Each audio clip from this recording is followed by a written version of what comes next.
সাম্রাজ্যবাদী যে আজকে ফিলিস্তিনের উপর যে নির্মম নির্যাতন, ওই পৃথিবীর অসংখ্য দেশগুলি স্বাধীনতার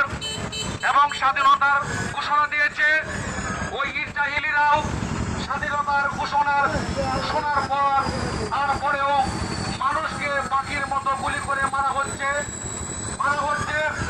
বিভিন্নভাবে। এই পরিস্থিতির মধ্য দিয়ে আজকে আমরা যে হোসেনপুর উপজেলা ভাষণ মার্ক্সবাদী এবং এই আলোচনায় এবং এই প্রতিবাদ সবাই অংশগ্রহণ করার জন্য আহ্বান জানাচ্ছি। প্রিয় বন্ধুগণ, আমরা যে বলতে চাই, ওই বিশ্ব সাম্রাজ্যবাদ এবং এই ফেসিবাদের মধ্য দিয়ে আজকে যে ব্যবস্থা ধরে রেখেছে, মানুষকে পাখির মতো মেরে ফেলানো হচ্ছে, মানুষ তার নিরাপত্তা নাই, আমরা দেখতে পেরেছি। এই